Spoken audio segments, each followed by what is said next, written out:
You are watching episode 76 of the Unnecessary Nonsense podcast. On today's podcast, Dave and I discuss the GOAT malcontent of all time.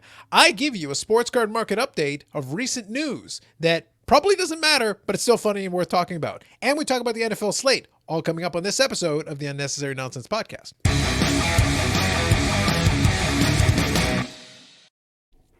I'm Carlos, that's Dave. What's going on? I'm good. I've got my eggnog. I'm ready to go. I will say this though, if you listening or watching are an eggnog connoisseur, Farm Boy is the place to go. Is this a strictly Canadian brand? Yeah, it's a grocery store. Farm Boy is a grocery store. It's originally out of Brantford, I think. Slowly expanding. Last time I checked, they've moved as far east as Oakville. And so Brantford, Ontario, for those of you who know nothing of what we speak. There are people in Ontario that don't know Brantford, Ontario, but please continue. That's true too. And it's a great eggnog. It's all organic. I don't know where they make it, but it's like their own brand, and it's in a glass bottle, and you can return the glass bottle for, your deposit refund. The best part is I know you didn't intend this to be true, but Brantford, Ontario will come up again. See, it's as they say, in accordance with the prophecy. That's all I'm saying. Sounds fair. Everything else, how's it going? It's okay. Like, work is super stressful, but we have 1 week left and then a break. So I feel, the end is in sight somewhat. And I started this thing with my wife. We're doing with the yoga studio. It's called De La Soul Yoga out of Hamilton, but they also have a studio in Waterdown.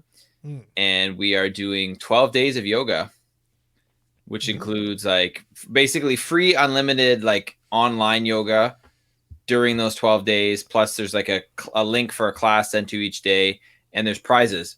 And good news, my wife won day one. So she is the day one winner. I don't know what she won. It could be just like a, hey, congratulations, personalized video. I don't know, but she won something, which is somewhat exciting. I see. Competitive yoga is what you're saying, basically. Well, sure. Yeah, but there's a competition involved. Do you win? Is it a random drawing? Or yeah, you don't really have to. I was gonna say, but you don't really have to do anything to win day one, other than just like pay the money to do the 12 days of yoga. Oh well, then the winner is them. It's like, thank you for paying us. Congratulations. Yeah. So I'm pretty sure whatever she wins is going to cost less than how much it cost us to sign up. Fabulous. But you know what? It's a good thing. Like, I used to do yoga on a semi-regular basis, and then even exercise on a semi-regular basis, and then, which I was continuing doing, and then I got sick, not COVID, thankfully, but I got a cold, and I was kind of and then work has become like really busy and stressful, and so I was like, so I haven't really done a lot of physical activity other than going for a walk in a long time. So yesterday's class was not bad. I survived. Today's class kicked my ass. But you know what? I've never felt worse after doing yoga than when I started, so there is that. I see. How about you, my friend? That's we're at the stage as now the realization is kicking in at work when people are going to go on vacation for basically for Christmas break for the rest of the month. Yeah, basically. And what was great is sitting in conference rooms and just listening to the realization, well, virtual conference rooms, but listening to the conversation go, wait a minute. It's like, wait, so they're on vacation next week? And they're like, yeah, they're on vacation for the rest of the month. They're like, wait, can we finish the thing? And can we finish what we're doing in time? And I'm sitting there with the thing on mute and I'm cackling because I'm like, do any of you not look at the calendar? Like, literally, do you not look at it? The month of December has been the same at any organization I've ever been into since the beginning of time. Year-end stuff happens, it gets a big ramp up, and then suddenly it drops through the floor because a bunch of people are off. So nothing happens. It gets really quiet. I have 3/4 of a vacation day left in the year because I started full-time just at the tail end of the year. So I took my vacation earlier just to make sure that I got in my days and I was able to relax with it and do what I needed to do. So your vacation is now done, like no more for you. I only really had 2 3/4 days. So it's like other than you get what, Christmas Day, Boxing Day, and New Year's Day? Yeah, but those are like stat holidays. Yeah. That's not a vacation, but yes. There may be like a half day on Christmas Eve or New Year's Eve, possibly. That hasn't been announced yet. It'll be like at the last minute. But the thing is, I don't mind because when it comes to the type of work that I'm doing, it gets so quiet that it just means I have time to catch up. Basically, what my workday is going to look like is I'll put music in the background and I'll start chipping away at some of the stuff that I didn't have time to do the rest of this month as I've been super busy. I am super busy. We did basically a... And that is saying something. Yeah. The thing is that because I'm allergic to busyness and I try to avoid it wherever I can. But unfortunately, at this time of the year, I do not have a choice. But it was funny because I almost had to remind them. It's like, no, guys, this is the time of the year where this is the time of year where I will earn my money, because when it comes to what we need to do to finish, I knew how much time there was. While you didn't look at the calendar, I did. I realized what was in front of me, and they were trying to do like a full day virtual kind of a virtual holiday gathering, so to speak, which is as interesting as it sounds. We'll call it interesting. Let's use that diplomatic word. All right. And they were trying to get me to do this thing for the whole day, and I'm sitting there like, I do not have a full day to spare. I said, I will give you the first half because it was a bunch of presentations. Like, look, I'll do that, but I'll kind of be on my email doing my thing in the meantime. And then the second half, I got to have room for meetings and things that I need to do, because that work doesn't stop. Just because this team is doing this, I don't have that time. They kept trying to argue with me a little bit, and I was like, no, I don't have time. I need to actually do what I need. So I had meetings for the whole afternoon trying to work on some stuff, because like I said, this upcoming week, we're going to do a bunch of testing. So there's a bunch of stuff to be done, and I know it's not 100% done. So I promise on Monday, there's going to be more things for me waiting on the other side of this weekend. And then next week's going to be super busy. And then all of a sudden, through the floor. Right after that, it's like as soon as we get to the week before Christmas, ghost town. Virtual tumbleweed rolls by. But this next week is the last push to get to all that stuff done before the end of the year. Mm-hmm. So that's basically what I'm looking forward to. And it is all truly in accordance with the prophecy. Like, I knew a month and a half ago, and I said, no, guys, December's not a good month for a lot of the stuff. You have to be ready. You have to be ready. You have to be ready. And they're like, oh my God, we're getting close on time. It's like, what have I been saying this whole time? Yeah, exactly. Again, I own a calendar. I can read it. I can see it. But anyway, whatever. So that's what that's going on with. But I have been having some fun. So let me segue from here into what has been giving me joy. All right. So our good friends in the sports card world are not devoid of things happening. So one of the things that happened is we love our good friends in the sports card world. That's true. One of the things that happened, and I won't spend time discussing it too much here because the other story is a little more interesting for our purposes here. But Collectors Universe, which owns PSA, was purchased recently for $700 million. Oh, wow. From a consortium led by a major collector named Nat Turner. Yes. Okay. Nat Turner, he is the one with the Instagram, right? That is correct. Yeah. He's already noted as a big time collector, but he got himself together a consortium, including one of the I want to say investment groups, or I guess hedge fund would probably be the proper word. Okay. A hedge fund that's owned by one of the Cohen brothers, the same guy who bought the New York Mets. Fantastic. And by fantastic, I mean this is somehow doomed to fail or succumb to insider trading, or someone's going to wind up in jail while this is all done, Carlos. I lose nothing. This can only be entertaining. The point is, though, that consortium provides a chunk of the money too. But the thing is, the point is that this consortium has deep pockets. That's the bottom line. Nat Turner himself is a multi-billionaire, and the Cohens have a lot of money, and there was another investment group that's with them. So I don't know what the percentages are, but Nat Turner is kind of the frontline guy that a lot of people know because he's been involved in the collecting world for a while. But correctly so, I believe, he saw value in Collectors Universe, which owns PSA and other brands, including PCGS, which does coin grading and some of the other things. He saw a lot of value, and the fact they were able to buy it for the equivalent of $700 million is a lot of money. But considering how much business they're doing and how much business they could potentially be doing, which the next story will illustrate in a second, it's not a bad price. We're going to see. It's going to take a while for this to come into effect, but it has already been the topic of a lot of conversation. So it's going to be very interesting to see what this carries through, and I think it'll be closed off and fully done by the first quarter of next year. So nice. 2021 will be a very interesting year in that area because there's a lot of efficiencies PSA is not great at, but Nat Turner's known as a technology guy and he's an innovation guy. So he's done that at a lot of places he's gone, improved a lot of things, and then increased the value. So that could be $1 billion company in a couple of years if they do their stuff right. Mm-hmm. So we'll see. That could be kind of interesting. So that's one thing. Now, speaking of PSA, there was a big sale just this past week. And there have been a lot of record sales recently that we've discussed at different times. Yep. But I'd like to focus on this one because it is from a market that hasn't fully embraced and received the benefits of this. Record basketball cards, we know that. The Mike Trout Superfractor card, that one. We know about that one. But this was just this past week. And from Heritage Auctions, so I'm going to share the screen with everybody. Here, give me a second. and we're going to take a look at it together. And then I will describe it for those of you listening. Okay. So it's a Wayne Gretzky rookie card. That is correct. Perfect. All right. Which is one of the 4 Hockey Mount Rushmore cards. It is. What does it sell for? And I know someone who owns one. Anyway, it sold for $1.29 million, highest ever for a hockey card, and it is a PSA 10. That is correct. There is only 2 PSA 10s. Now, you did know somebody that owned them. I sold them a while back. You had a PSA 10 Wayne Gretzky? No, yes, Dave. I had a PSA 10 Wayne Gretzky, wait, hold on. You just said there were only 2, and then there are only 2 PSA 10 Wayne Gretzkys. Yes, that we know of, right? There could be someone. No, there are 2. They keep a population report. When they have a 10, they mark it down. Yeah, but it means there could be an ungraded one that could be. There could be 100 of them, 1,000 of them. But they have that. Okay. Most of the people that have one have sent it in for. Was yours graded when you sold it? By the way, what's that? The one you sold, was it graded? Yeah. How much was it? How much was it when I bought it, or how no? Like, what was the grade on it? I mean, one of them was a 1 and one of them was a 3. Okay. All right.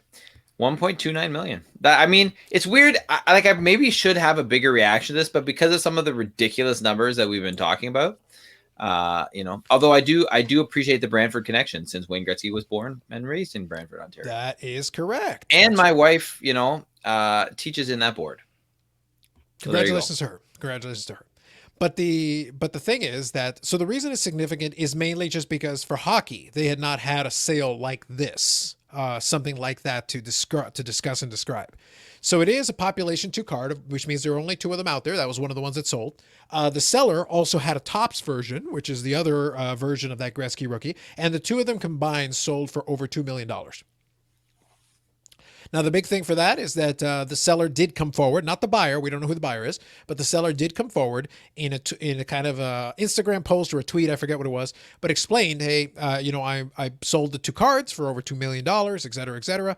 And he's like, yeah, it's like right now, this seems to be a really great time in the market for this. It's like I bought these both about 18 months ago, and I've made a 277% return in 18 months. That's pretty impressive. It is. So the big story is really, obviously it's a big number. Anytime a card sells for $1 million, it's a lot. Hockey has never had one of those, so this is a big sale. The question forthcoming, which will be interesting to follow in the coming months and years, is if this then translates over to some of the other big cards, because you think of that Wayne Gretzky card is certainly like a massive card. It's an iconic card. Like I said, I had to, and I sold them. I didn't make a fraction of what I would have made today with those same cards. How long ago did you sell them? Probably, I want to say the end of last year or the beginning of the year. Damn. Okay. Yeah. So recently. Not that long ago. Yeah. It wasn't like years and years ago. It was not that long ago. Before things got stupid. Yeah. No, like let's put it. No, like in all seriousness, if I took that same card, those same 2 cards, and sold them today, they would have sold for 4 times what I sold them for. Easily 4 or 5 times. You're getting what, 4 figures for even a 1? A 1 is now approaching 4 figures. Yeah. Yeah. So even the 1 would have been like close to 1,000, and then the 3 would have been like 2 or 3, maybe 4. I didn't get a fraction of that. I think I got like 500. So it's like these days we're talking a different stratosphere. I don't really regret it because I didn't want the card. I was bored with it and I wasn't that interested. Although it's been kind of a fun thing because I know a lot of my hobby collecting friends who are like, "Oh my God, everyone has to have a Gretzky." It's like, dude, I had 2. And I sold them like it was nothing. I didn't care. But see, even that, like that is a good part of the story in itself. Yep. Right? When everyone says, "Oh yeah," and you're like, "Yeah, I had 2. I sold them." Yeah. Well, the thing is, I did. And the fact that you say it as nonchalantly as you do is even better. But the thing is, like at the time, it wasn't that big a deal. Like they were great cards. Let's put it this way, the card hasn't changed. This is what's always been interesting. I'll take a second just to describe this concept here. The card has not changed. A year ago, you could have bought it for, like I said, you could have bought like a 3 around what I had for like $500-$600. Maybe if you're a really nice one, $700 or $800, like it would have been less than 1,000. Mm-hmm. You could have bought a mid-tier one for in the low thousands. Get a 5 or 6. Well, today a 5 or a 6 would do well for you. Like I actually want to give some context for this. It'll be good.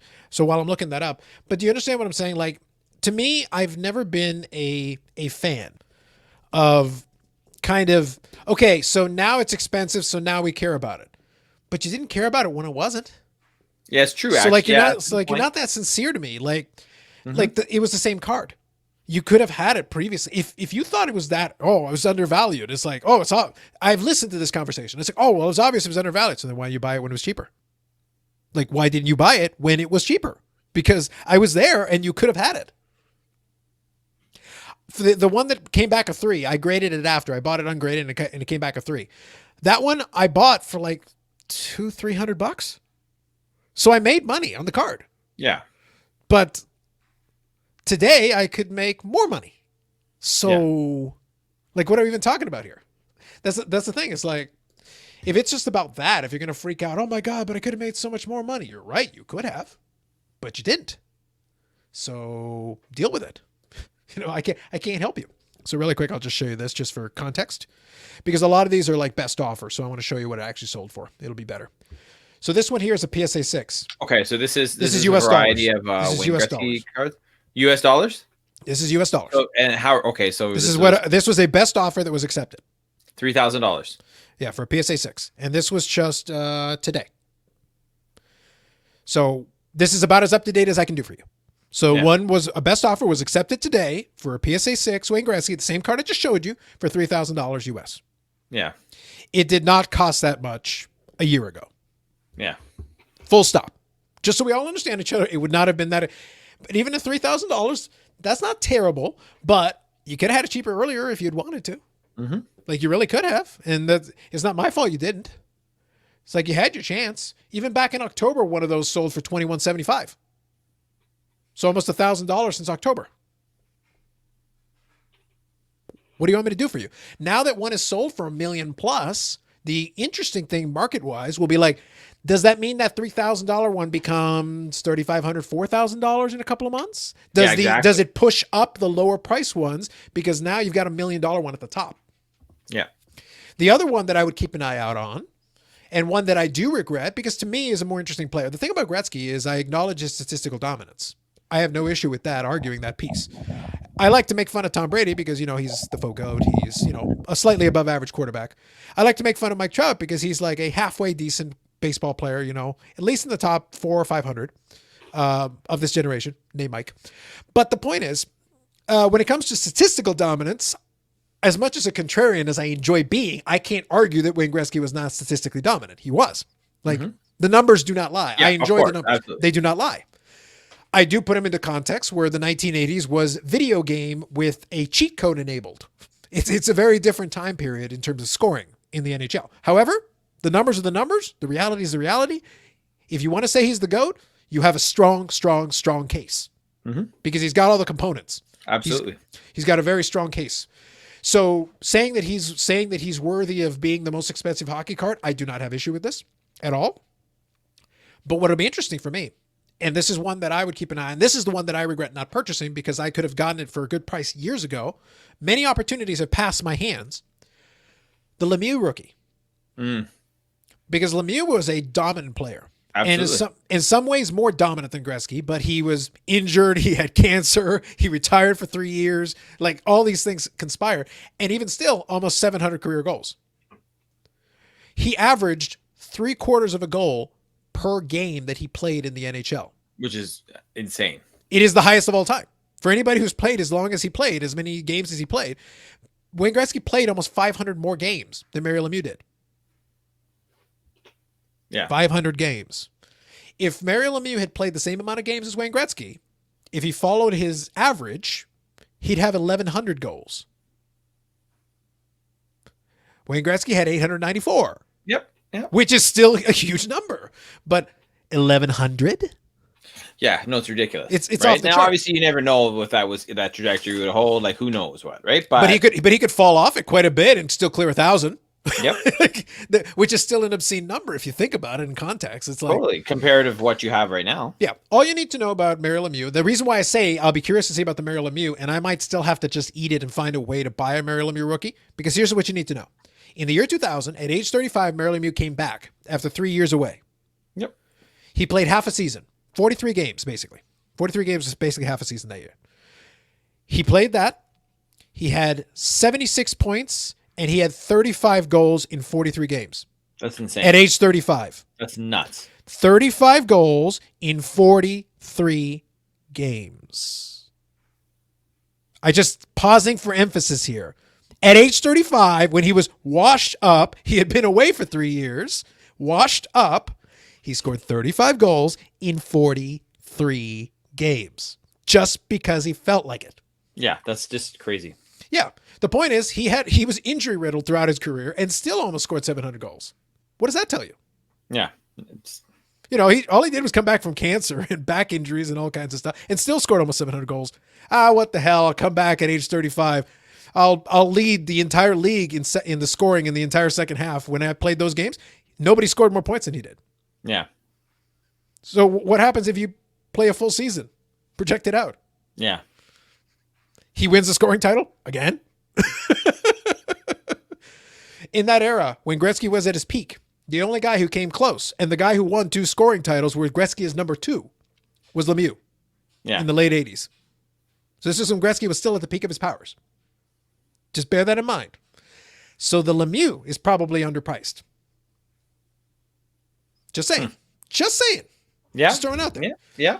So the question is, if the best Gretzky rookie is worth $1 million, what's the best Lemieux? I know what it's worth today, but my question is, what should it then be worth proportionally? Yeah, exactly. I can't answer that. Well, but you might be able to when you finally, get your hands on one and then sell it.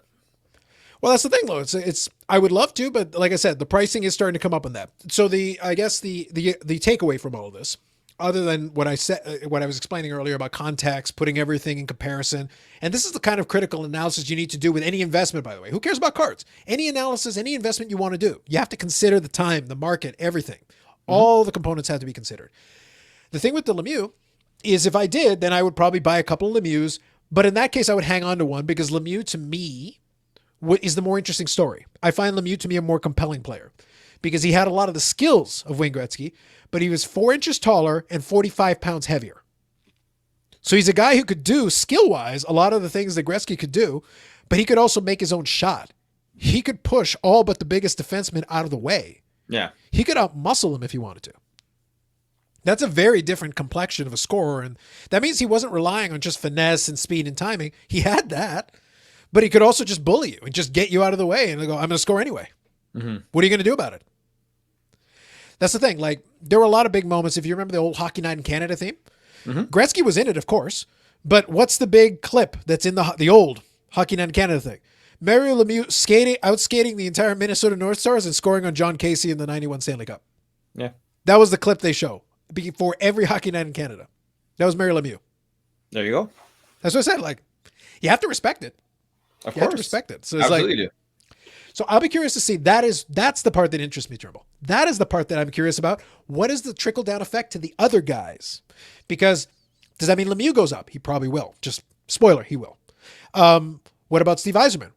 What about Joe Sakic? What about Gordie Howe? What about a lot of the other all-time, Bobby Orr? What about all the other all-timers who have like these iconic rookie cards? Bobby Hull? Like a lot of these other guys with big names, even Brett Hull. Like, yeah. No, absolutely. Those are the guys that I'm going to be keeping an eye on because I'll be curious to see what impact that has on that market because the Gretzky's selling for a lot. That's fine. I get it. But if it trickles down to the other guys, that could be a boon for the hockey market. That's a huge deal. If some of those second tier and third tier guys start to go up also. Just throwing it out there for everybody's thought and consideration. Cool? Yeah. There you go. Thank you for the lesson, Carlos. You get a little market analysis today, just so that you all understand. That and buy Walker Bueller's unless you're an idiot who's waiting for prices to skyrocket. Walker Bueller. Get on it. Anyway. What about, sorry, one more. What about Baker Mayfield? Should I be investing in Baker Mayfield or no, Carlos? Well, the Baker Mayfield's pretty low, so you probably could. You can probably get him cheap. You can probably get him cheaper than Walker Bueller right now. Here's the thing, though. Like, that team is still playing well and going to the playoffs, probably. Yeah. So Cleveland getting to the playoffs, let's put it this way. And if Pittsburgh really drops off, which it's possible, Cleveland could win the division still. If they get to the playoffs and he does anything in a playoff game, all you're going to hear off in the distance, if you open your window, all you're going to hear, vindication! was right again. You're all idiots. That's all I'm saying. Just warning you ahead of time. I want you to just remember that and then listen off in the distance. It's like, I look forward to him having an amazing playoff game and then somehow fumbling away the lead late for like a pick six. Yeah, but the way Cleveland fans work, I'm like, we were so close. We must buy all the Mayfields. Carlos, sell them to us for 10 times what you paid for. Fine, Cleveland sports fans. Fine. How many do you have? I have a handful. It's like, but the point is I cherry picked the ones that I was going for. Let's put it this way. I cherry picked it. So if I am correct, I will do very well, but my investment in it is relatively minor. Yeah. Like my most expensive one I paid for was like $30. So I'm not in it for a lot, but if it works, it'll really work. Yeah. And the goal, that's what you want to do. You want to maximize your opportunity where if it hits, it hits. If it loses, you shred it, you move on with your life. Exactly. Yeah. Yep. So there you go. Okay, so now let's talk about your buddy, the Goat Malcontent. What's going on? So Kyrie's at it again, Carlos, and he's decided that because he's Kyrie, he's not going to talk to the media anymore. He's going full Marshawn Lynch on this. Yeah, and it's like, dude, right? Like you are technically. I mean, granted, I know Brooklyn has, Kevin Durant. And I know they have a Hall of Fame coach, not as a coach, but as a player, and Steve Nash. So you have other people there who are, important, big time names, should obviously be talking to the media. But right now, because of where they are and what happened last year and injuries and all that jazz, Kyrie Irving is the face of that franchise. That's unfortunate. Right? It is very unfortunate. And it's just like, dude, like, just stop it. You're just like, dude, stop it. Yeah. But he's like, and he released. Did you hear any of the statement that he released? I make it a personal mission, Dave, not to listen for or pay attention to Kyrie Irving in any way. So you'll have to tell me what he said. I don't know. All right, I will read this. It's not that long. Okay. COVID-19 has impacted all of us in many ways, so I pray for the safety and health of our communities domestically and abroad. I'm truly excited for the season to start, and I'm also praying that everyone remains safe and healthy throughout this journey.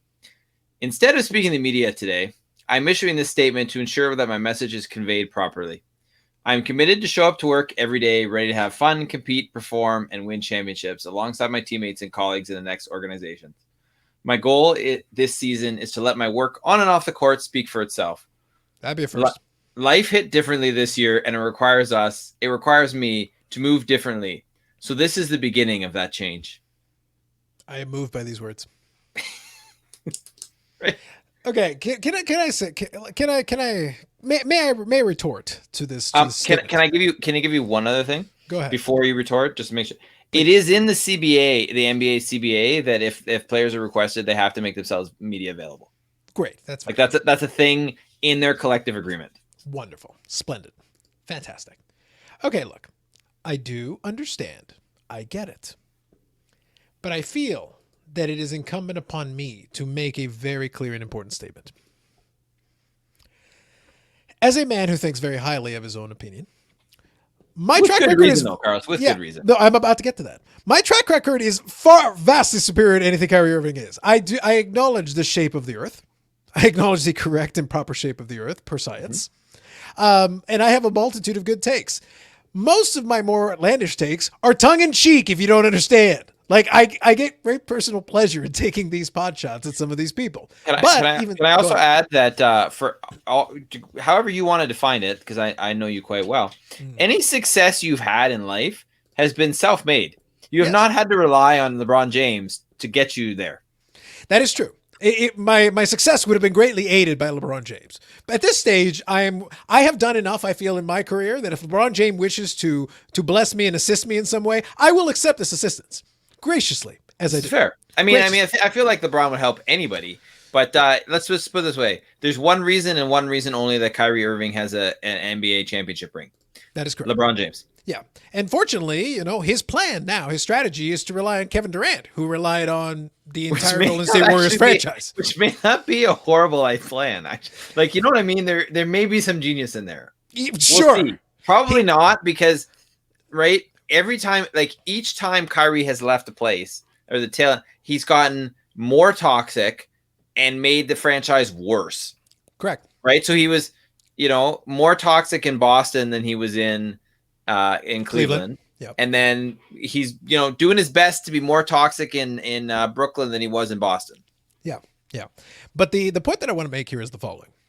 As a man who is not short of, let's say, confidence in his own ability, read arrogance. But the point is that I've earned the right to say outlandish things because it amuses me.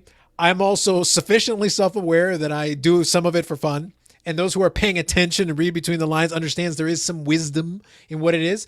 I don't need to prove to you that I'm wise in the way that a Kyrie Irving consistently feels the need to prove that he's smarter than he probably is. He might be a smart guy, but he's not as smart as he would like to believe he is. I'm willing to defend that position, full stop. The point is, though, I have yet to hear one interesting thing he has ever said. One greatly insightful thing he's ever said. If he said them, then he said them in private anyway. So I guess my retort would be, on behalf of the NBA media, thank God we can move on to somebody who has something to say.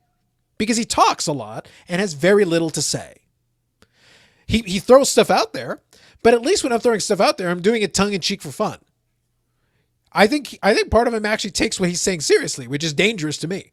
I think he takes a lot of what he's saying seriously. Yeah, and the problem is there's nothing you're saying that needs to be taken seriously.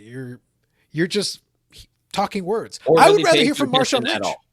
I feel that Marshawn Lynch not giving us his words is a loss for us all. I feel Marshawn Lynch is a wise man. You're probably right on that. Yeah, I want to hear from Marshawn Lynch. I feel like the NBA writers should go to Marshawn Lynch for his opinion on this.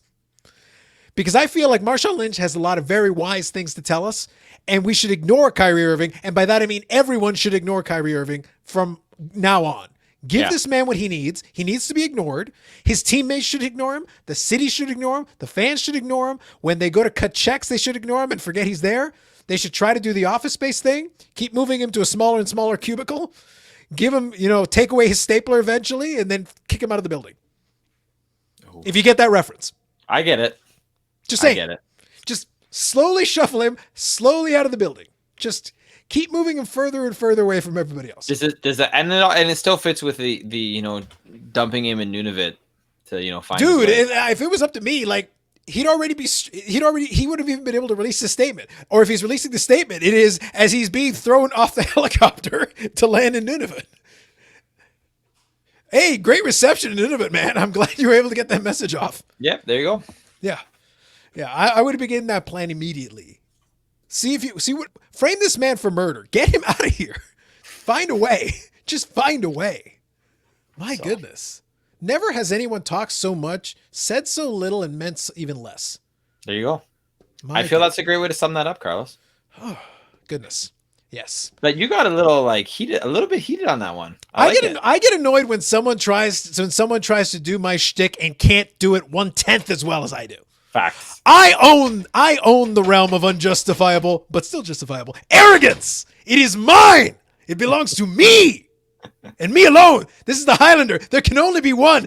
You're voted off the island, Kyrie. Do not make me get my sword. God damn it. I will take you out myself. This would have been so much better if you'd actually had a sword like on the wall in the background as we record this. I know. Next time I need more props. But the point to try to get at is there can only be one. It is me. You are done. It is over. Get out.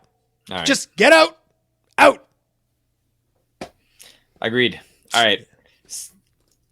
Now, Carl, shall you enlighten me with how many NFL teams with losing records are playing each other tomorrow now? Oh, we're getting to that. I've got the NFL slate in front of me, so we're going to talk about this. All right. Let me refresh. Let me imbibe. Ooh. Fancy. All right, here we go. Now, I'm going to go through the NFL slate again. The only game that has happened already thus far was the Thursday night game where LA spanked New England. New England is very toast, but nonetheless, let's move on. Yeah. Well, actually, I'll leave this open. Do you want to say anything about New England? Because they're pathetic. No, because I watched some of the game. Not very much, but some of the game. And it was bad. Yeah, it's just bad football. Like it just there's not a lot I like to discuss. I want to kind of I'll acknowledge it and then leave it alone and then move on. Okay, so let's talk about the early Sunday slate. We will begin with the 6-6 Minnesota Vikings taking on the 7-5 Tampa Bay Buccaneers. Actually, this game has potential to be interesting. Interesting is a word, yes. Right? Like, I mean, I don't know, because the thing is, based on the way both of these teams have played so far, I'm not 100% sure what either the team are. One team has Dalvin Cook, and if he goes off, they're going to win.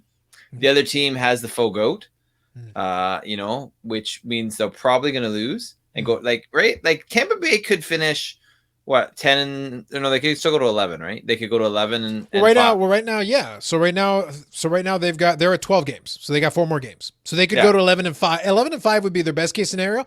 They could still go 7-9. Yeah, like I don't think which would be amazing. It would be. It was so amazing if they missed the playoffs. I would accept 8-8. 8-8 would be great. But I don't think it's gonna happen. Like I think they're gonna squeak in the sort of like the 5 or the 6 kind of seed, maybe the 7 seed. They're in position for that now, I think. Yeah, they are. Yeah, I think they're 5 right now. But you know what I mean? I don't know. Like I really don't know what's gonna happen in this game. Like it also one of those games could be really high scoring game. Could be really this. I would watch this because I have literally no idea what's gonna happen, and that's why it intrigues me. That is fair. The thing about it is that I have no confidence in Minnesota. If I felt like Minnesota, like I would love, nothing would give me greater joy. But they did beat Green Bay. But Green Bay is fraudulent. Like I enjoy them for what they are, but I am the first one to call out their fraudulentness. This is true. Like I'm very. I feel the problem though is like not enough people are calling out the fraudulentness of Green Bay. It's like just you in the sports media landscape, and we're not even in sports media. Speaking of just survival arrogance, hold on, settle down there, Turnbull. Whoa. I want that clip for the. I'm pulling that clip. Hold on. Whoa. Goddamn, son, settle down. Oh, I might need another beer after that one. Hold on. First I was Highlander and Kyrie, and now we're sports media. Dang, dude. Next thing you know, like somehow, look, we could be on. If ESPN Deportes is looking for some podcast, we could hit the SAP button somehow and do it. Listen, if we're going to become media stars, I'm already a star. I'm going to need you to elevate your game. I'm going to need you to step it up. All right, I will become fully bilingual with Spanish. Yeah, I need you to get on my level, homie. I need you to get on my level. All right. But our media credentials notwithstanding. I'll get to the Packers game though. The way I like to look at it is that I actually try to be objective when I'm looking at my own team. It's not that I'm being unfairly. I feel that some folks would say like, "Oh, you're being unfairly negative." No. I can identify this as a flawed team. Now, the good news is that there are a lot of flawed teams on this schedule that I'm going to cover. We started off with 2 flawed teams. And we began with, we have no idea what this is. It could go in 100 different ways. And I could be like, yep, that makes sense. Yep. Another scenario. Yep, that makes sense too. Yep, that also makes sense. Like, by the time this game is over, if Minnesota is able to go off, Dalvin Cook does his thing, and Kirk Cousins doesn't get in the way, if they manage that, maybe they get to Brady a couple of times, they find a way to knock him off a little bit. Because all it takes is knock him off a little bit. You don't have to like tackle him to the ground every time, but knock him off. Don't let him be comfortable. Let him move out of the pocket a little bit. Make him uncomfortable. Make him throw something he doesn't want to throw. You do that a couple of times, you're going to be in good position.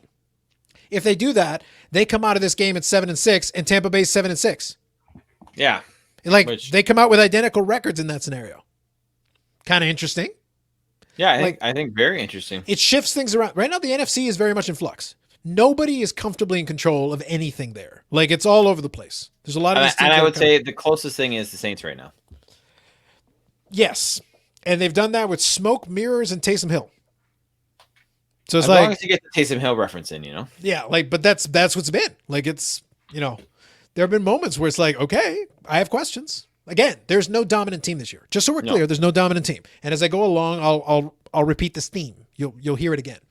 All right, next one. You got the 6-6 Arizona Cardinals taking on the 5-7 division tied leading-ish thing, New York Football Giants. Yeah, again, this game interests me. So far, like we're doing good with potential like things I would watch, right? I'm not again, who knows?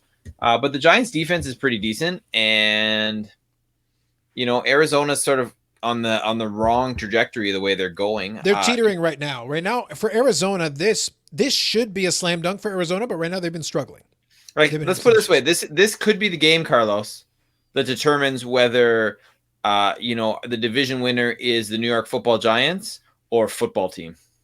I'm struggling with this because I kind of don't need to see Arizona win, but on the other hand, I feel like I want, considering the title of last week's episode, we need football team in our lives, Dave. That's true. We need football team in the playoffs. We do. We need them.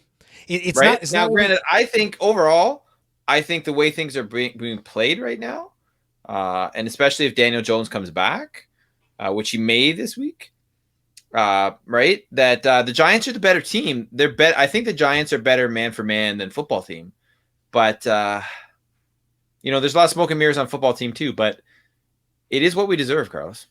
We deserve this as a people, as a world, as a nation, and it's not even our nation.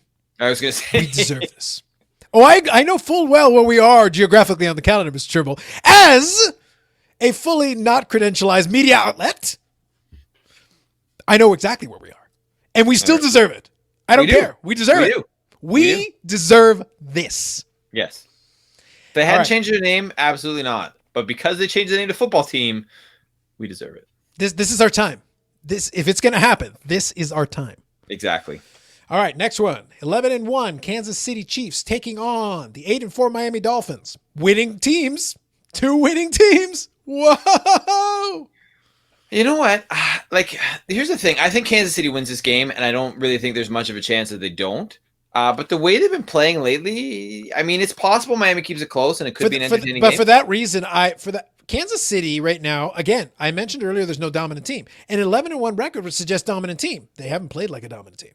No. They've gotten the job done. They've won like a dominant team, and they always seem to find a way to do it. Correct. But it's not like they're going out there and winning, they're not putting up like 40 points every game, and doing a shootout style game every time. I need to see a game. Miami is a prime candidate. I need to see them curb stomp somebody. They need to just like. Was their last game? But the last game was what against Denver? Was what 22-16 they won or something like that? Yeah, I'll pull it up right now, but it was something like that. Right, and Denver's terrible.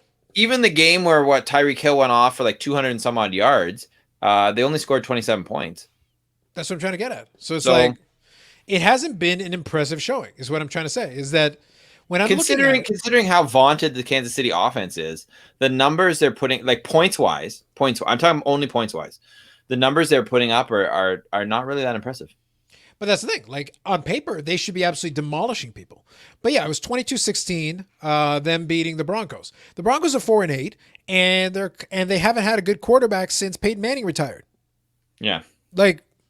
And before Peyton Manning, they haven't had a good quarterback since John Elway retired. They don't have a quarterback. They haven't had one in years. They're not a good football team. And it was still like a struggle. Kansas City, again, last week would have been a prime candidate. They should be curb stomping some of these teams. They shouldn't be close. Facts. It shouldn't be a one-possession game. I don't care how you slice it. They shouldn't be a one-possession game. They should dominate and win. So I need to see one of those dominant performances because I look at 11-1 and I think, oh man, they must be dominant. But they're basically a slightly better version of the Pittsburgh Steelers at that record. Yeah. They're a slightly better version. Like they're not as fraudulent as the Steelers are with that record. The Steelers are not a bad team. They're not an 11-1 team to me. Yeah. But the Kansas City Chiefs right now aren't playing like an 11-1 team either. So what am I supposed to do with that? But it's a good point, right? Like, yeah, exactly. Like, I don't know how to judge it. I'm trying to judge it. I just don't know. Yeah. I'm at a loss. I do not understand how I'm supposed to judge this. That's all I'm saying. I wish I could help you, but I got nothing for you, man. Yeah. So we'll see. That's the game that I'm genuinely curious. I want to see how Kansas City comes out of the block. Because I feel like at this point, again, if they're going to curb stomp somebody, I feel like they should go and like score on the first 3 drives that they get. Just score. Score a couple of times, get up 21-7 or 21-14 or preferably 21-0. Something like just make it a rout. Show me one game where it's a rout. because Miami's hanging in there. They're playing decent, but they're not. They shouldn't be in the same class as Kansas City on paper. But they got 19 combined wins, so there you go. That technically is a big matchup. Yeah. So we'll see. I mean, hopefully it's entertaining, right? Yeah. Next one here, we got the Tennessee Titans at 8-4 taking on the tanking Jacksonville Jaguars at 1-11. Yeah, I don't see much of anything other than an easy win for, the non-tanking team. That is what should happen, but Tennessee's had its struggles too. It's true. That's what I mean. Like everybody here has had its moments. I mean, yeah. Is it possible that it goes that way? Sure. Do I think that's what's going to happen? No.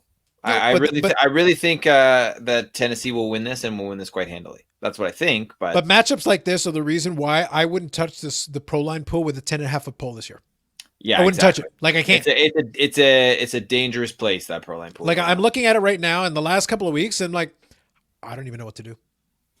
There's a couple of games where like, yes, this team will win, obviously. A lot of these are like, but is it obvious? Question mark? Yeah, I don't know. Who knows? All right, next one. In the battle for who gets the 10 losses first, the Dallas Cowboys are 3-9 taking on the 2-9-1 Cincinnati Bengals. God. I don't want to watch this game. I want no part of this game. I want nothing to do with this game whatsoever. Well, the good news is it's in the early Sunday slate, so you can ignore it for all these other games. Like, there's some actually legitimately compelling matchups here. You know, I would give it to Dallas because of the quarterbacking situation of Cincinnati, but you know, I wouldn't.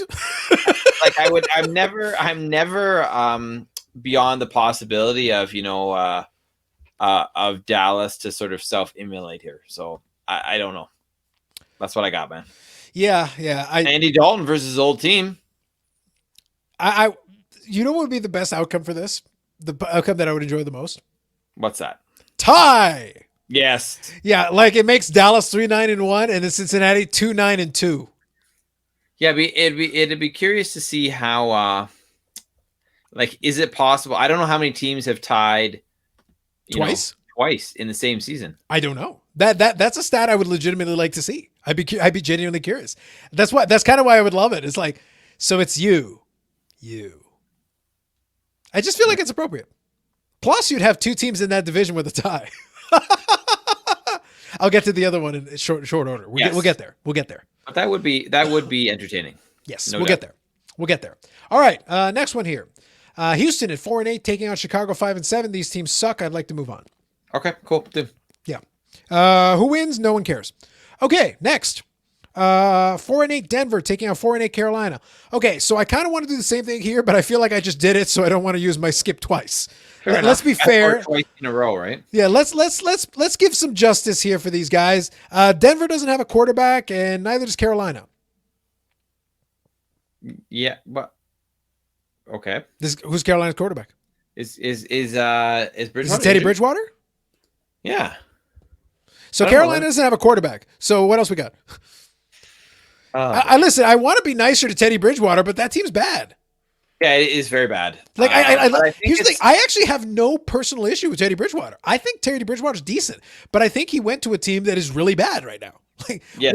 I don't Yes, expect. He is not the type of quarterback that can fix it if it's not there. If it's there and there's a decent team around you, like to me, I would have jettisoned Taysom Hill and kept Teddy Bridgewater. For New Orleans during that time period when they didn't have Drew Brees, Teddy Bridgewater would have made more sense to me. Yeah, well, but that's to me. But obviously, I think he wanted the starting, like he wanted a starting job and wasn't going to get it in New Orleans. Totally get it. So. Yeah. It would have been probably one more year because I think Drew Brees is probably done at the end of this season. I don't see any reason why he would come back. I don't know, but I think for sure if the Saints win the Super Bowl this year, I think Brees is done for sure. I think he's probably done anyway, but I was going to say, do you feel the same way if they get bounced in the first round? Just out of curiosity. I feel less certainty, but I still feel it's the more likely possibility. Fair enough. All right. So that's that one. All right. Next one.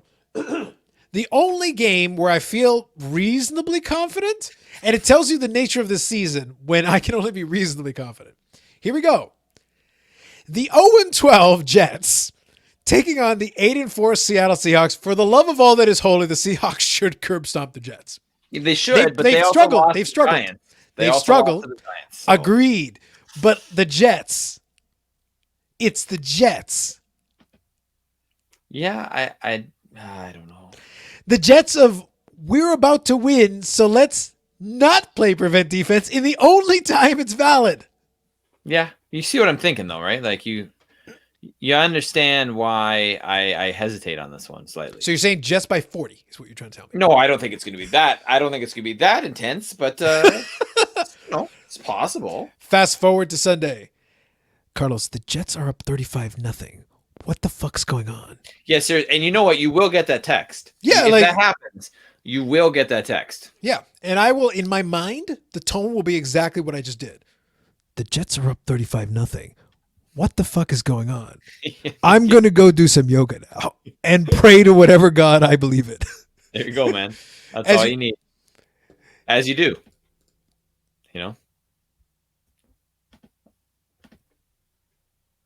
Dear God, why? It is at the bottom of the screen for those of you who are listening. And really, that's all it should say, because that is the most apt thing and the most appropriate thing we can ever put on the screen in this podcast. I need to know. I got to look up after the podcast. I got to look up what the line is and what the odds are for that game. I'm morbidly the Jets curious. game. Okay, So I will get it for you. Okay, I will get it for you right now. I need to know. That'd be amazing. All right. While we're doing that, so needless to say, we expect the Seahawks to win. They should win comfortably, but God knows in this year. Who knows? Okay. Next, 8-4 Indianapolis Colts taking on the Las Vegas Raiders. Actually, this could be a good game as well. It should be. To be honest, given the two teams, these two teams, I feel match up okay. I think they could be a little bit back and forth. The Seattle is favored to win by 15. Ooh, I almost want to take the points. So that's asking a lot. 2 touchdowns plus. And money line on the Jets is plus 675 and minus 1050 on the Seahawks. Plus 675. Okay, so I have a question. Let's have a legitimate philosophical discussion for a moment. Hold on. There's also 50 prop bets you can, and the over under is 47.5. Okay. So I need to have a serious discussion here. This is very important. The Indy Las Vegas thing, I think probably Indy, but both teams are a little questionable. It should be competitive and should be entertaining game. Yeah, yes. Is this still 1:00 slate? This is now we're in the 405. So since the Jets game's 405 and the Indy Las Vegas is 405. So okay. Yeah. So far the Indy Las Vegas is my pick for the 405 or the 4:00, whatever. Yes, but now we need to take a second, Dave. Now that you've brought up this line and this explanation. Okay, so I have a question. All right. What is the jetsiest thing that could happen here? What is the most jetsy thing that could occur? I don't know, because last week. Let me present multiple scenarios. Hold on. Let me present multiple scenarios. All right, got you. My question is, which one is the more jetsy thing to occur?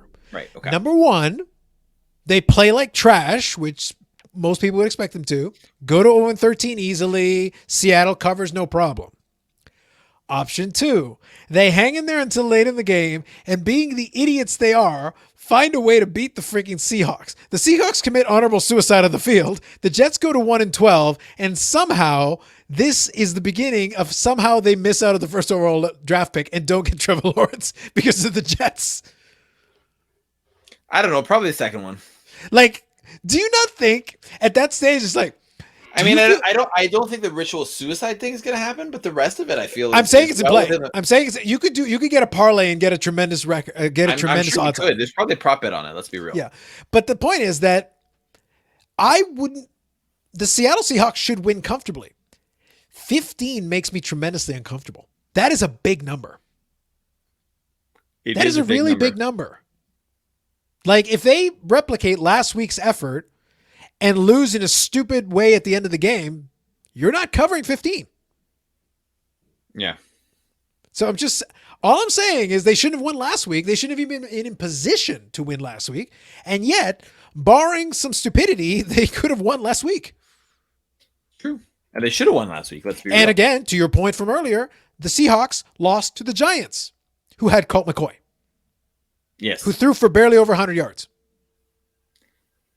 So am I supposed to feel confident in the Seahawks putting a curb stomp on the Jets, which you expect, when the Jetsiest thing to do would be to somehow summon Joe Namath, guarantee victory, and defeat the Seahawks at the same time ruining your tank because you're idiots.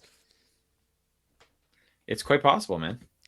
I'm just saying that game could go in a bunch of very strange ways. Very strange ways. I wouldn't feel tremendously comfortable with a 15-point spread on that one. I'd be inclined.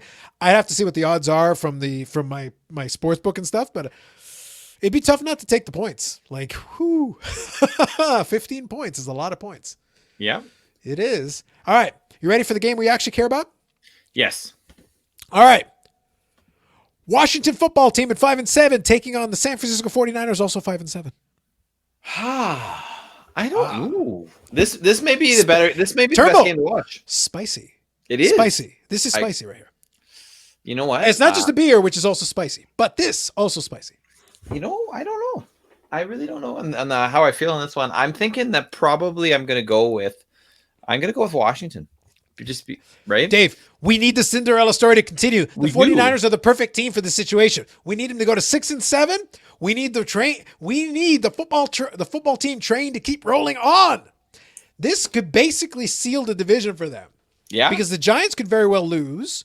Now, again, that wouldn't put them mathematically out. The Cowboys are just about mathematically out. One more loss would about do it, or the tie that we mentioned earlier.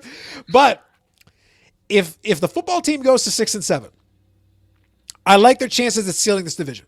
Okay, but they have the football team has this game. Yes. Then they play Seattle. Then they play the Panthers. Then they play the Eagles. So what you're saying is that football team goes 9-7, rolls into the playoffs, it's possible, on their way to Super Bowl victory. Yeah, it's the dream is alive. Now I'm just double checking because I want to make sure. Versus the Giants, who have the Cardinals, okay, the Browns, the Ravens, and the Cowboys. So what football team goes 9-7, rolls into the playoffs? I'm just saying, like if you had to pick if you were a random team, which schedule would you like better? The Giants? Would you want to play more? The Giants or the football team? No, the thing is, I'm agree with the lineup of teams you just named. I was like, so the football team goes 9-7, rolls into the playoffs, and destiny, man, in accordance with the prophecy. Listen, all I gotta say to this, we joke about it, but as we keep rolling along, I'm like, what are the odds I can get on football team winning the Super Bowl? Is it like 500-1 right now? Because I like those odds. Let me see. Why don't I look that up for you too, Carlos, as you tell me the next game or all say right. Whatever else you need to say. Next game, the most irrelevant game on the schedule. The New Orleans Saints at 10-2 taking on the 3-8-1 Philadelphia Eagles. Seriously, if you can't beat the 3-8-1 Philadelphia Eagles, you should just retire the franchise. To be fair, though, this may actually be the most relevant game on the schedule. And I think that was said in jest, but it may actually be true. 3-8-1. Right? And Jalen Hurts is starting. So you've got both backup QBs. So what you're saying is the Saints go to 10-3, the Philadelphia Eagles go to 4-8-1. No, I don't think Jalen Hurts is going to make any difference in Philadelphia. Mind you, the quarterback controversy part of it is funny because it's like, okay, so what do you do with Carson Wentz? Yeah, and I agree with you. I know that Jalen Hurts is in, but I don't think it's going to help that much. I guess actually no. Let me correct myself. There's a couple of upset specials upcoming. I haven't touched it yet. The Eagles could totally beat the Saints. They could totally beat the Saints because it's even at 10-2. Again, all these teams with these double-digit records, none of them are that great. They're good. Like they're good. All right, Carlos. It's currently this is on Vegas Insider. Sorry. Okay. Just for some comparison before I give you. So the Chiefs have the best odds, 21-10. Then the Saints 5-1, Packers 8-1, Steelers 8-1. Okay. My random number I threw out there was 500-1. But please. Okay, I know the longest odds. There are four teams: Atlanta, Carolina, Denver, and Houston are 500-1. Ah, damn. Washington is 100-1. What? Only 100-1? Dang. Yeah. So the Giants are 70-1. So what you're saying is I don't get my mega yacht. I know, but I can buy a palatial estate. No mega yacht, but palatial estate perhaps. No. And only 50-1 to win the NFC Championship.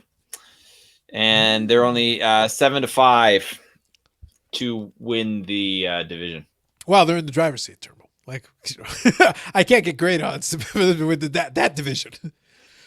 At 5-7, they're in the driver's seat, Dave. They're in the driver's seat right now. It's true. It's true. But if we go back to the Saints game, look, Jalen Hurts, the way the Saints defense has been playing, they should be harassing him all game and making him look like a second round pick. That's what should happen. And Taysom Hill should do enough that they score enough points. Is he starting? Wasn't Breeze supposed to be back? Or no, I'm pretty sure he's starting. I haven't heard anything that Breeze is coming back at this point. So I think their idea is, you know what, based on the way they've been playing and the way they are, Breeze probably could come back this week, but they're like, you know what, why not give him one more week so he's ready to go and feeling better for the Kansas City game, which is who they play a week tomorrow. Oh, so Taysom Hill won the quarterback competition, over Breeze. I got it. There you go. So that's good. That's good. Or it could be Taysom Hill the rest of the way. Who knows? To the Super Bowl with Taysom Hill. But really, they lose in the NFC Championship game to Washington football team. There is no justice for #YoungGoKing, King, Carlos. Clearly. So again, I reiterate my previous question. So after you lose this game to go to 10-3, then proceed to lose out the rest of the way, still get the playoffs, and then lose in the first round. Then what? What's the plan then? It's probably still Taysom Hill. Ooh. So when you go 0-16 next year, who's the quarterback prospect? It's not going to be the Young King, man. That's the problem. Obviously not. Like, this is trash. Like, I don't understand. Like, our dreams of Jameis Winston rookie cards skyrocketing have gone nowhere, Carlos. Well, my dreams would have been better if I actually had one. Mine too, but you know what? That's not the point, Carlos. That's not the point. Okay, I feel like at this point it is a good time. Before I get to the next game, it is a good time to point out that this podcast is built upon a handful of things. We acknowledge our own idiocy and bask in it. Really enjoy it. Mind you, we are soon to be media credential, according to Dave, apparently. So that's the thing. So that's good. So that makes us at least in the top 20% of media outlets. I've listened to them. I've listened to you. We're better than 80% of you. So shut up. Also, on a related note, and that's with no research. That's just making shit up by looking at the screen. Well, I mean, there's stuff. Okay, maybe there's no research, but it's not like we don't know anything. We don't know a lot, but there, Have you seen some of our picks? There's some basis in fact. 3/4 of our show is me trolling everything and anything that moves. True. I didn't say it was all based in fact. I didn't say it was majority based in fact. I said there is some basis in fact, Carlos. Hey, look, did that rookie card or sell for over $1 million of Wayne Gretzky or not? It did. There you go. Facts. That is a fact, yes. Oh, that's a new hashtag on that one. So do you see what that says? Now says everything they do is a failed cash grab. Hashtag us. I also feel that's very appropriate for us too. That is 100%. That is the most accurate statement and you will hear. Still use Rolling Neymar because we are not yet monetized. Hashtag sponsor us. Yes. But that is the most accurate statement ever read, uttered, or seen on this podcast. But yeah, the majority of it is basically just me trolling whatever I want. It's just the greatest. It's just the funnest part. It's like, no, I'm gonna have some fun trolling everything. As you should, Carlos, as you should. Well, it's part of the joy. It's what I do. It's what I do. I still stand by justice for Young Goat King. The lack of respect. Well, we'll see. You know what? I feel if Taysom starts faltering, he will get into a game. So we'll see. Yeah, and I still feel that my single favorite, maybe as we approach year end, Dave, maybe we'll do a favorite moments from the previous year of the Unnecessary Nonsense podcast. I'm going to spoil this for everybody. My single favorite is half Jack Sparrow, half Mr. Peanut. That is my best random shit I just threw out there that suddenly was hilariously funny. That was good. It was a good one. It was chef's kiss. Wow. Maybe we should do some kind of retrospective. We should. You got to think about that. Now, I'm giving you time to think about it. All right. You work on this. How many do we need? Just one? Just a couple. Just one or two. Whatever. All right. Just think of something. I can do it. I can do it. Whatever brilliant thing I said that week. Just think of something. Do you want them ahead of time so that we can play back the clips? If you can think of them ahead of time, I can find the clip. Yeah. All right. Cool. It would help me if you told me which episode, but yes. All right. So next game we're going to do here. Your favorite team in the entire world, the 4-8 Atlanta Falcons, taking on the 3-9 Los Angeles Superchargers. I wasn't aware that Los Angeles was my favorite team, but there you go. I left that Yeah, open I don't ended. know. This feels like a real suck bowl for a variety of reasons, which probably means it will be a slightly competitive game. I'm going to give it to Atlanta because I think they're slightly less sucky than Los Angeles, which probably means Los Angeles will win. What There I you love go. is that even in the situation where I literally read it out, and you said I Los still, Angeles the first time, you still ended up at San Diego the second time. yeah, you know what? And I probably will again and again and again and again. The team has no business being in Los Angeles. They really don't. They should just. I don't know. Let me think now. Because you know what's weird? How many times have I said St. Louis Rams on this podcast other than right now? I don't think ever. I have no issue calling them the Los Angeles Rams. Could we move the Chargers to St. Louis? Maybe we should. Anywhere but like they just. I'm sorry. Like I kind of like the Chargers for somewhat, but yeah, they should. They have no business being in LA. That's my opinion. But the thing is, well, outside of the new stadium thing, did they really move like San Diego? Now, mind you, I haven't looked at the geography of California. Why did it? Well, outside of indifference, what Probably difference does it really make moving them from San Diego? It's about a 2-hour drive. Awesome. Well, Carlos, do you want to put up the everything they do is a failed cash grab? I feel that, or hashtag capitalism. Well, right now it says us, but here, this one, yeah, we got this one. There you go. Everything you do is a cash grab. But it doesn't work. But it doesn't work. The Chargers don't make money in LA either. No, but that's why they did it. Yeah, this is the hail cash grab. I can't modify it fast enough, so forget the hashtag us and just leave the rest of it. So there you go. Everything they do is a failed cash grab. Hashtag everyone. Listen, I still want to visit this new mega stadium. I would love to check it out. Like in better times, I would love to check out this new mega stadium. For sure, man. Like it looks awesome. But like the Chargers crap. Mind you, if I was going to go visit Mega Stadium, I'd do it in a Chargers game because I get the tickets for 37 cents. Yeah, that's probably true, actually. Good point. Yeah. Like if I'm going to visit the stadium, I may as well visit a Chargers game because I'll get it cheap. Anyway, all right. So let's move on to the Packer game of the week. 4:25 p.m. Sunday. The 9-3 Green Bay Packers taking on 5-7 Detroit Lions. Like here's the thing. I don't know, Carlos. You tell me, because I mean my take is probably that Green Bay is going to win this game and they'll probably win it quite easily. But firing Matt Patricia, who knows? They did win last week and they played they won in a different way that they have not been winning. This is the Lions under Matt Patricia. Does Detroit have a chance in this game, Carlos? Absolutely. No, the thing you have to remember, like I'm not okay. So when I'm talking about most of these games and most of these teams, I am as the English would say, or as the I want to say English. No, I think the English. I'm taking the piss out of a lot of these teams. Let's use that term. I'm taking the piss out of a lot of these teams because it's fun. But when it comes to the Packers, my assessment's easy. They have a good record. They are a decent football team. Yes. When absolutely. Aaron Rodgers and Devontae Adams are on the same page, completing passes, doing that, if that happens, if that is occurring for the duration of the football game, they will win comfortably. They will go to 10-3. If this does not occur, then I have to look to the secondary receiving help. And it's hit and miss. It's very spotty. It's a little questionable. Can it work? Yes. Some weeks it works. If Valdez-Scantling is catching balls, okay, great. They'll win by 30. But if he's not doing that and Devontae Adams isn't able to get open, then they could be in a nail biter that goes to the last minute, and then Adrian Peterson runs it 99 yards for a touchdown, and the Lions win. Not like that's happened in the recent past at all.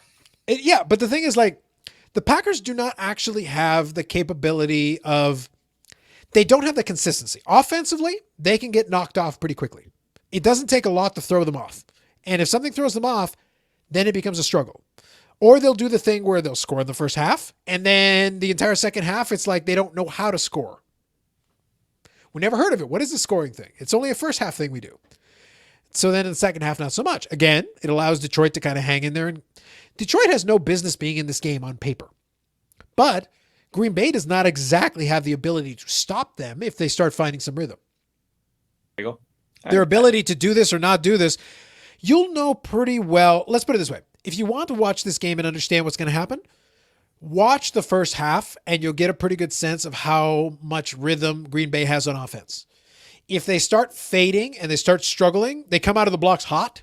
And then in the second quarter, they suddenly start struggling, get a couple of 3-and-outs, have a couple of drives that don't really go anywhere. Then don't be surprised if that continues in the second half. Yeah. That tends to be the MO. You'll find out pretty quickly. If they keep rolling through the second quarter into the third quarter and maybe get a couple points in the third quarter, then they'll probably win in a walk. But that's the indicator. Like, you'll know pretty quick whether they got the stuff or not that day. That's the answer to that question. All right. So that's the reason why I can't be like too particular. It's like, I've seen Jekyll and Hyde with this team. Like, I watch it and it's like, all right, today they got it on. Cool. Or the next game. Oh, nope. No. Nope. Not happening today. Yeah. And then if they scrape it by, it'll be by like the skin of their teeth. Okay. Next game, which I believe, let me make sure I verify this. Hold on. Just looking, quickly scanning through the schedule. Okay. I think I'm almost done here. Okay. On paper, this is the best record matchup of the week. These two teams have combined for 20 victories. 20. Okay. The 11-1 Pittsburgh Steelers taking on your 9-3 Buffalo Bills. I love how they're always like mine now. Honestly, the Bills by 50. I think the Bills are going to win this game, Carlos. I actually they certainly could.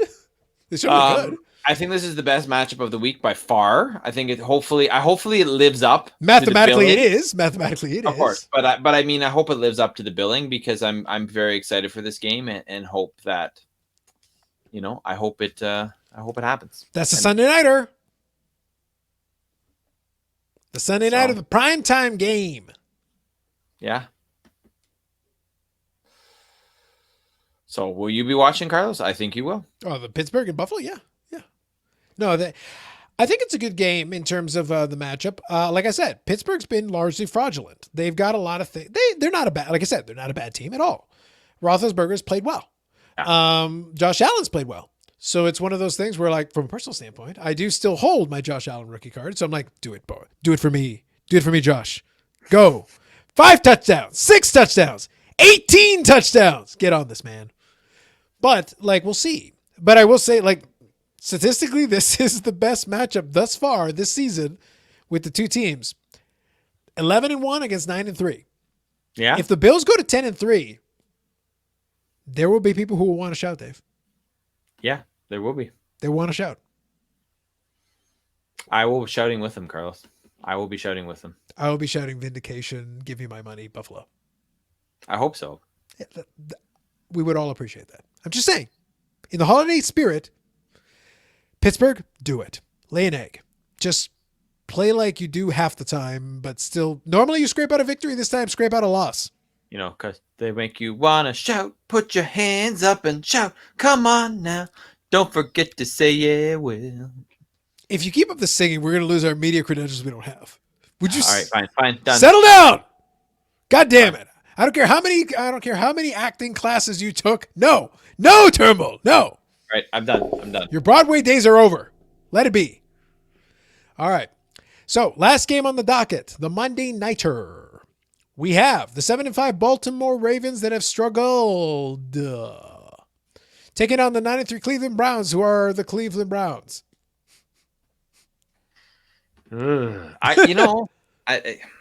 Let's go Cleveland, I guess, because, Baker Mayfield gets some Carlson money. Woo. No, Baltimore's really struggled this year. I feel like, at the beginning of the season, this even to say like week 5, maybe even, or whenever Baltimore started going off the rails, this is a very compelling matchup. And now it feels like, each team they're kind of here and they're going like this, and now they're going like, the other direction, and that, Cleveland's on the rise and Baltimore's falling off. And, both teams still have a great shot at making the playoffs. They both could make the playoffs. Baltimore really needs this game. I think they need it more than Cleveland does. So I don't know. They do. I would say as far as trying to retain some momentum and try to hang in there. Like right now, the struggle is real. Baltimore can't afford to keep giving up additional games right now, because I'm just scanning quickly the standings to see where Baltimore stands. So right now, Baltimore and Cleveland are 2-3 in that division. Obviously, the Steelers are right now holding it down at 11-1. Like I said, so let's play out the scenario. If if Buffalo gets the job done on the Sunday nighter, Cleveland has the chance to move to 10-3 to Pittsburgh's 11-2. So they could still steal that division. There's an opportunity there. Mm-hmm. Baltimore needs this badly just to hang in there because the Bengals are not in the discussion, but like they need it to hang in there because right now Baltimore is sitting with the Raiders. They're sitting at 7-5. I'm just saying they're sitting with the Raiders. They're sitting behind the Indy Colts / Tennessee Titans, who are both 8-4. Yep. And they're, a couple of games behind Buffalo. They're sitting just behind Miami. So it's like there's a lot of teams hovering at that 8-4, 7-5 where they are, and they need it. Like they need it to avoid falling further down because right now 7-7 puts them down right around where the Patriots are, which this year is not a good thing. In the AFC, you don't want that. You don't want to be there. No, exactly. Because it means you're just about on your way out. There isn't a lot more to do at that stage. So that's why I say, like right now, all those teams at about 7-5, give or take, 8-4, they're all kind of jockeying for that position. If Baltimore wants to play in the playoffs one more time and try again and see if they can find a better way, they need to scrape by and get to 8-5. They need it. For Cleveland, though, I like if it was me and I was Cleveland, I'd be like, no, guys, we need this too because we want to get in that position to like solidify our position. Because I don't know if they officially make the playoffs at that point, but they're pretty close. Yeah. Like at 10 wins, they're pretty close. They're pretty close to locking it down. That might clinch it for them, or at least be real close to clinching. Yep. And if Pittsburgh loses on Sunday night to Buffalo, do they play each other again? Let me just see here. It's a fair question. I don't know if they do or not in their remaining games, but I know all the like the final week. The final week of the schedule is the Browns Steelers. So. Yeah, so right now that's an opportunity to me. And I mean, if you're the Browns, you've got the Ravens, then you've got the Giants, then you've got the Jets. Ooh, that is indeed spicy, right? Because so you know what I mean, Carlos. But like, so if you do get it done against the Ravens, you got the Jets on there. That's probably win 11. Yeah. You got to like your chances. I don't know though. The only thing is Pittsburgh's got the Bills. I think that that the Bills could win that. They've got the Colts. I think the Colts could win that. The Colts could keep it competitive. But they play the Bengals in 2 weeks, so which is the Monday nighter too. Ugh. Oh, dude! By that point, Bengals by 40. Come on. Yeah. So you know what? I feel like there goes the dream of anyone other than Pittsburgh winning that division. If you're not a Pittsburgh fan, because I mean, Pittsburgh could lose 3 out of the next 4. I don't think they're losing the Bengals. But hold on. If they lose 3 out of the next 4 and get to 12, okay, so 12-4, and then the Cleveland schedule is what? Repeat the Cleveland schedule. No, they'd be 14-2 if they lose. Oh, sorry. No, sorry. They lose 3 out of the next 4. Sorry, never mind. You said lose 3 out of the next 4. Yeah. So they'd be 12 okay, 12-4. Yeah. Yeah. Okay. So what's the Cleveland schedule again? Cleveland is. Both New York teams, Baltimore and Pittsburgh. So if they win out, they're 13-3. Okay, so it's possible. Could happen. Yeah, I don't know. Yeah, let's put it this way: there is a scenario out there, and just so you know, 13-3, a Cleveland Browns team at 13-3 would be like, yes, vindication. Everything I do is right. You know what? I feel that just at that point. It is probably like I feel the rookie card should just go with value just for that. It's like how because dude, it will. Dude, I'm telling you right now, right? as a observer, a longtime observer of this market, if they get to 13-3, win that division, that card will go up. At which point I would be like, sell this shit, get it out of my hands before someone realizes what has happened. Yeah, right. Go. I wouldn't sell everything. I'd hang on to a couple, but no, a couple of them would be like, get out, but out. Take my profit at that point, man. Come on. Exactly. Dude. Yeah. That's all I got to say about that. Everything you do is a cash grab. # capitalism. You are right, Carlos. You are right, my friend. Correct. Anyway, so now that was fun. A couple of decent matchups. The good news, I suppose, this week is that for the 1 o'clock slate, the Arizona Giants thing is interesting to me. Yeah, Arizona Giants, I guess. Minnesota, Tampa Bay, technically. I just don't want to watch Brady. Like, he bores me. Yeah, no, fair enough. Like, the Arizona Giants thing could be interesting to see where those teams go. I kind of want to laugh at the Dallas Cowboys for a couple of minutes. Kansas City, Miami, we want to see if Kansas City decides they actually want to play this week. If they'd like to play this week, it could be kind of fun. I don't know. We'll see about that. Yeah. 4 o'clock slate, I think, is more interesting because I'm like, okay, let's do it, football team. Do it. Do it. Plus, you got your New Orleans Saints, as they fall to Jalen Hurts. So that'll be fun. That's kind of cool. Yeah. After that, I'll watch the Packers, of course. And the Sunday Nighter, actually, I'll be tuned into that. Some of the Sunday Nighters, I'm like kind of watching, half with an eye on it. But I think Pittsburgh Buffalo deserves a little bit of my attention. Yeah, I feel it deserves a lot of all of our attention. Yeah. So we'll kind of see about that one. But that one, I like that. I like that a lot. So that is your week. Hold on. I always forget what week it is. Checking. Week 14 slate in the National Football League. By the way, before we finish this off, how do you feel now we're doing like preseason games? So basketball is right around the corner. It's been like what, weeks since the last basketball game was officially played. Beat Charlotte tonight in their first preseason game. But I'm saying, how do you feel about this? We're about to get into some NBA basketball-ishness. Yeah. I mean, anytime we get a chance to talk about the GOAT malcontent, Carlos, right? Like the thing, I know you don't watch a lot of basketball, but I know you love virtually NBA. No basketball. Yes. I know you love NBA drama, Carlos, and there's always no share of that.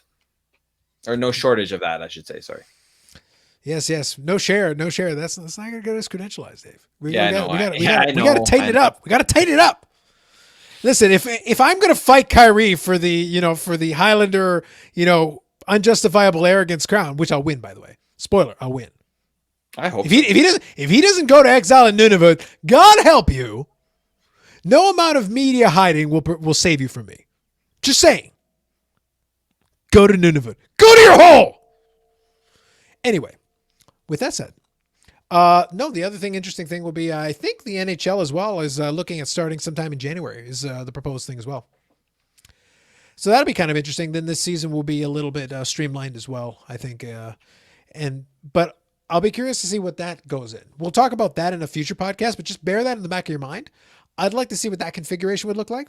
Mm-hmm. Although I did get a chuckle of it, and I'll give you guys a sneak preview on it. I've enjoyed watching some hockey folks whine and complain. It's like, oh, it's messing with the NHL season. Well, the alternative would be wait until October. I don't care. To me, it doesn't make any difference because you wanted to finish the previous season as best you could. Like they're already 70 games in. Finish the last season, get to the conclusion. They did. The Tampa Bay Lightning won the Stanley Cup. Dallas would not have been in it had it not been for that. And given their jersey selection since then and the time they've revealed jerseys, they deserve nothing. Embarrassing. Just embarrassing. I'm sitting here trying to give you my money and you refuse. You actively refuse my money. How dare you? But that'll be another rant for another day. We'll review that. So you guys can look forward to us talking about, those of you who have never watched an episode will get to see an episode at some point where we will self-indulgently talk about our own great moments. Yes. Our moments that amuse us. That is correct. But before we go, last words. #Youngo King. He needs justice. He does need justice. That's why your team should fail. They should lose everything, lose in the first round, get bounced out, and be like, this wouldn't have happened if you had Jameis. It's possible. If you had just framed Taysom Hill for murder, which is like the first move you should do, like all the time. That's like the lead move. Yeah. You can get rid of this guy so easily. Just frame him for murder. Yeah, that's true. You guys just aren't thinking. Think outside the box a little bit. Yeah, exactly. The outside the box thinking is what is lacking right now. It really is. It really is. So that's it for me and Dave. We'll come up with some more plans. We'll suggest possibly, framing people for murder. That'll be what you can expect. Otherwise, other podcasts are on iTunes, Spotify, Google Play, wherever you get your podcasts. Watch it on YouTube. It's better. Unnecessary Nonsense Podcast YouTube. It goes up there first. Eventually, I take the audio, I strip it out of there, and I put it onto the podcast formats. But otherwise, you don't get to see, the wonderful hand gestures I give and all the glorious things that happen. And the visual aids. And the Highlander sword, which is coming next week. Maybe. I'm going to need you guys to go fund me and get that fucking thing. I'm not paying for it. You're on your own. Can we set that up? If it actually succeeded, You're asking me? Go set it up. Go to GoFundMe.com. If it and do actually it yourself. succeeded, though, Carlos, would you hang it up behind you for the podcast? Well, I wouldn't have that much room behind me there. Like, well, where would you put it? Am I doing the sword like up and down? Like, I don't know, man. I'm just asking. If I started a GoFundMe campaign and it was somehow successful in getting you a Highlander sword, would you actually put it up during the podcast? Of course. All right. That's not a difficulty. But again, I'm like, look at the width behind. This is like a partial wall. This isn't a full wall. Yeah, I don't know. We'll see. I was like, I don't think you thought of this fully through. No, I haven't. But no, clearly, you need to workshop this some more. Workshop this some more, Turbo, and then get back to me. Yeah. There you go. So while Dave is plotting that, we will leave you and we will catch you on the next episode of the Unnecessary Nonsense Podcast.